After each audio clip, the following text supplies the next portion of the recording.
हमारे सभी मित्रों को मेरा सादर नमस्कार। मित्रों, स्वागत है आपका आज के वीडियो में।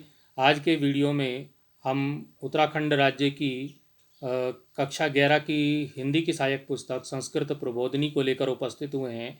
मित्रों, अपने पिछले वीडियो में हमने इस पुस्तक से प्रथम पाठ भोजनम कुरु का अध्ययन किया और हमने भोजनम कुरु पाठ के हिंदी अनुवाद को समझा था, वार्तालाप शैली को समझा था। आज हम इस पाठ के अभ्यास प्रश्नोत्तरों को लेकर यहाँ पर उपस्थित हुए हैं और बिना देरी किए हुए अभ्यास प्रश्नोत्तरों का अध्ययन करते हैं। मित्रों, पाठ्य पुस्तक के जो प्रश्न उत्तर हैं उनका हम अध्ययन करेंगे। हमारा पहला प्रश्न है, एक पदेन उत्तरत, एक पद में उत्तर देना है, एक शब्द में आपको उत्तर देना है। तो पहला प्रश्न है, क भोजनार्थम आगच्छताम इति का वदति, भोजन के लिए आ जाओ, ये किसने बोला था? तो मित्रों, ये माता ने बोला था। नलिनी और जो सुनैना थी उनकी माता जी थी, उसने बोला था। तो ये पहले का उत्तर हो जाएगा माता। ये माता ने बोला था, किसको? अपनी बेटियों को बोला था कि भोजन के लिए आ जाओ। अगला प्रश्न है, सूपा कस्य अस्ति, सूप सूप बोलते हैं दाल को। दाल किसकी है? दाल मसूर की है। तो ये मसूरस्य, यहाँ पर इसका उत्तर आ जाएगा मसूर की दाल बनी हुई थी। अगला इसमें प्रश्न है, वृंगनम कस्य न रोचते, बैंगन किसको अच्छा नहीं लगता है? तो पाठ पढ़ते हुए हमने देखा था, पिछले वीडियो में आपको पूरा पाठ मिल जाएगा और उस वीडियो का लिंक मैं इस वीडियो के डिस्क्रिप्शन बॉक्स में आपको दे दूंगा, वहाँ से आप उस पाठ को अच्छे से अध्ययन कर सकते हैं। तो बैंगन की जो सब्जी है वो सुनैना को अच्छी नहीं लगती थी, तो सुनैनाई हम यहाँ पर इसका उत्तर लिखेंगे। अगला प्रश्न है, नलिनी किम रोचते, नलिनी जो थी उसको क्या अच्छा लगता है? तो नलिनी ने बताया था कि मुझे आलू और बैंगन की सब्ज़ी अच्छी लगती है। तो यहाँ पर आलू कस्य साकम, आलू की सब्ज़ी उसको अच्छी लगती है। अगला यहाँ पर प्रश्न है हमारा कि कस्य पुस्तकम आवश्यकम, किसकी पुस्तक आवश्यक थी? पाठ को पढ़ते हुए हमने देखा कि दिनेश बीच में अब एक किताब मांगने आता है, वो पुस्तक लेने आता है। तो कौन सी पुस्तक लेने वो आता है? तो यहाँ हम उत्तर लिखेंगे विज्ञानस्य पुस्तक, विज्ञान की पुस्तक वो लेने आता है। तो विज्ञानस्य इसका उत्तर हो जाएगा, एक पद में उत्तर हो जाएगा, एक शब्द में उत्तर हो जाएगा। अगला प्रश्न है, मधुरम कस्य न रोचते, मिठाई किसको अच्छी नहीं लगती? तो इसका उत्तर हो जाएगा नलिनई। तो इसका मतलब है नलिनी जो थी उसको ये मिठाई अच्छी नहीं लगती। अगले प्रश्न पे चलेंगे मित्रों। प्रश्न है प्रश्न संख्या 2, कहता है, उदाहरणम दृष्ट्वा कोष्ठकात उचित पदम स्वीकृत्य रिक्त स्थानम पूरयन्तु। अब इसमें क्या है मित्रों कि उदाहरण देखना है आपको। उदाहरण को देखकर कोष्ठक से सही शब्द को चुनकर रिक्त स्थानों को पूरा करना है। अब कोष्ठक कहाँ है? ये आपको सामने दिख रहे, कोष्ठक में शब्द हैं, कोष्ठक ब्रैकेट, इसमें जो शब्द हैं ये दो दो शब्द दिए हैं, इसमें से एक एक सही होगा। जो सही होगा वो आपको छांट करके यहाँ पे लिखना है। यथा एक उदाहरण यहाँ पर दिया है, प्रातः जागरणम आवश्यकम भवति, प्रातः जागरण मतलब उठना, समय पर उठना जो है वो आवश्यकम भवति, इसमें इन्होंने क्या कर दिया? आवश्यक होता है। प्रातः काल में उठना आवश्यक होता है। कई लोग पड़े रहते हैं, सोए रहते हैं, बहुत देर में सूरज ऊपर चढ़ जाता, दिन चढ़ जाता, तब उठते हैं। तो यहाँ पर कहा है संस्कृत ग्रंथों में कि प्रातः जागरण, जो प्रातः काल में उठना वो आवश्यक होता है। अब इसी प्रकार से हमें और सब छांट करके हमें यहाँ पर भरने हैं। गुरु आज्ञा पालनम, गुरु की आज्ञा पालन, गुरु जी की आज्ञा पालन आवश्यक होती है या नहीं होती है? तो आवश्यकम इसका हो जाएगा, आवश्यक होती है। मास्तु का मतलब होता है नहीं होती है। तो आपको नहीं नहीं लिखना है, आवश्यक को लिखना है, आवश्यकता है उसकी। अगला है अधिकम भोजनम, अधिक भोजन खाना चाहिए, नहीं खाना चाहिए, अधिक नहीं खाना चाहिए, मास्तु आ जाएगा, अधिक भोजन नहीं करना चाहिए, उतना ही करना चाहिए जितना कि आप पचा सको। आगे आ गया कि बालकस्य उचितम नामकरणम, बालक का मतलब बच्चों का उचित नामकरण करना चाहिए, सही नाम रखना चाहिए या नहीं रखना चाहिए। तो आवश्यक है बालक का सही नाम रखना चाहिए, उचित नाम ही रखना चाहिए। अगला हो जाएगा ज्येष्ठा नाम निंदनम, ज्येष्ठ की निंदा करनी चाहिए, जो अपने से बड़े हैं उनकी निंदा करनी चाहिए, उनकी बेइज्जती करनी चाहिए, उनको शर्मिंदा करना चाहिए नहीं, बिल्कुल नहीं। तो ये क्या हो जाएगा, मास्तु हो जाएगा, इसका उत्तर आवश्यक नहीं होगा। अगला जो है इसमें वो है कि पुत्र 11 वादनम जातम पठनम, 11 बज गए हैं पढ़ो, तो पाठनम पठनम मास्तु, मास्तु हो जाएगा, क्योंकि रात के अगर 11 बज गए हैं तो तब पढ़ना नहीं चाहिए, तो ये मास्तु हो जाएगा। अब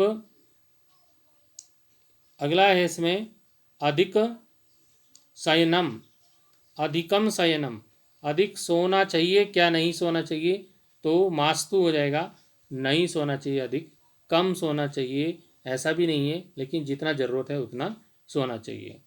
अधिकम अध्ययनम, बहुत ज़्यादा अध्ययन करना चाहिए नहीं, उतना करना चाहिए जितनी आपकी क्षमता है, ऐसा विद्वान बताते हैं। आगे चलेंगे, प्रश्न संख्या 3 में सही और गलत का निशान लगाना है। आप समझ गए होंगे प्रश्न को।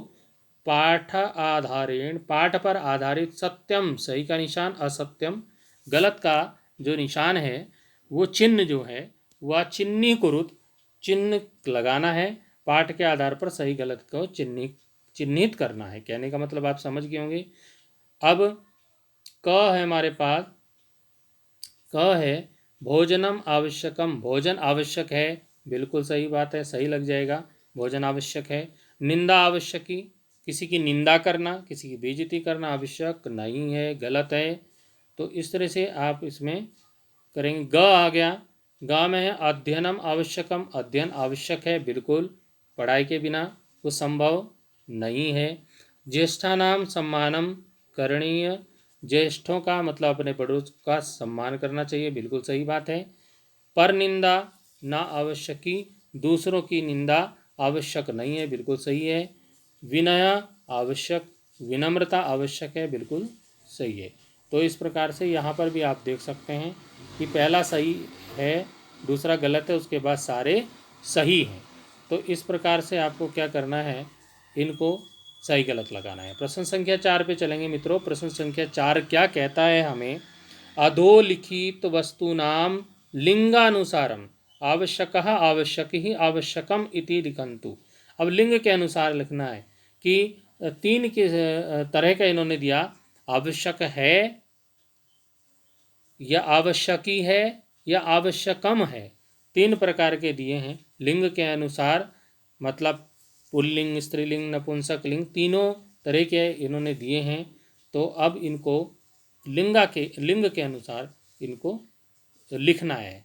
तो ये यहाँ पर आप देखिए, सीधा मैं उत्तर की ओर ले चलता हूँ आपको। ये जो जलम है, शब्द दिया है जलम, तो ये क्या है, आवश्यकम है, क्यों, ये ना पुरुष है ना ये क्या है, स्त्रीलिंग है। दूसरा है ज्ञानम, आवश्यकम है, लेकिन जब यहाँ पर लेखनी जो आता है, लेखनी, लेखनी यानी कि कलम पेन, तो ये आवश्यक ही है, ये स्त्रीलिंग में आ गया। ऐसे ही सुपह, शुपह आवश्यक है, ठीक है।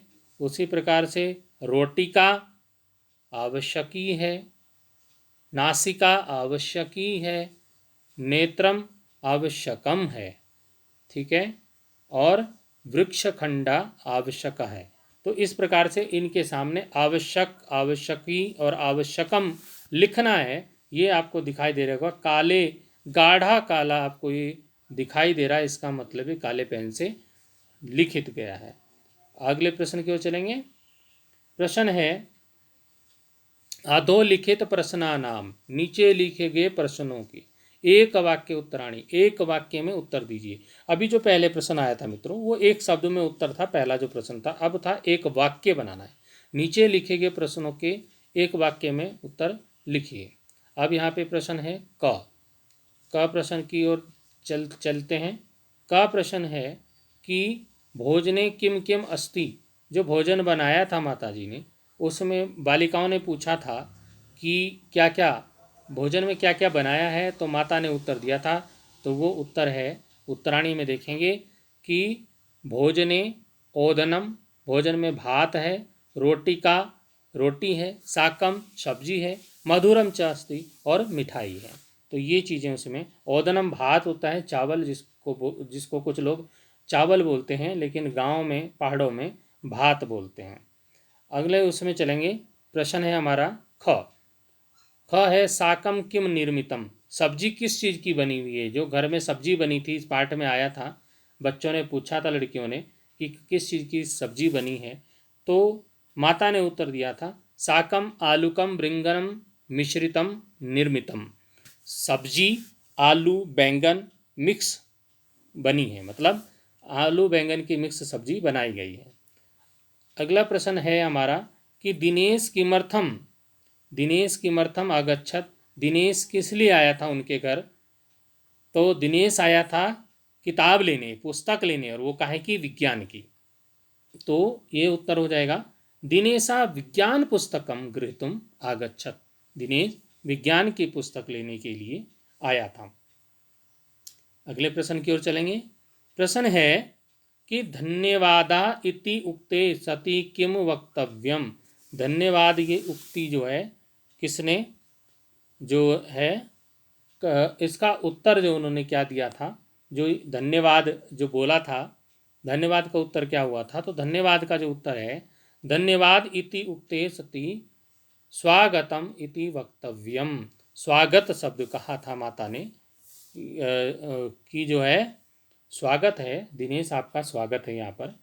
तो अगले प्रश्न की ओर चलेंगे मित्रों। प्रश्न संख्या 6 क्या कहता है। प्रश्न संख्या 6 कह रहा है पाठे समागतानि अव्यय पदानि चित्वा सूची निर्माणम कुरुत, पाठ में आए हुए अव्यय पदों को चुनकर सूची बनाइए। इसके लिए आपको पाठ पढ़ना पड़ेगा और सूची बनानी पड़ेगी। हम सीधे आपको उत्तर की ओर ले चलते हैं। उत्तर जो पहला अव्यय है, अव्यय शब्द देखिए कैसे होते हैं, ये आपको पाठ में ढूंढ लेने हैं।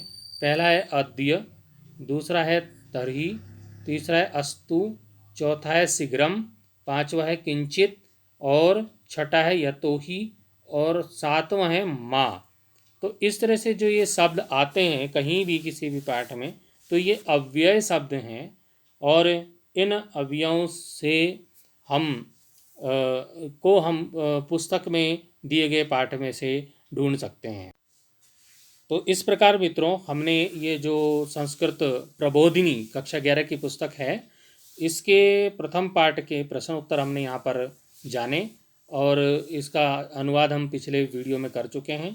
तो दोनों वीडियो को आप देखिएगा और प्रश्नों के उत्तर और पाठ का हिंदी अनुवाद अच्छे से समझें, रटें नहीं, समझकर पढ़ें, यही मैं आपसे कहूँगा। धन्यवाद।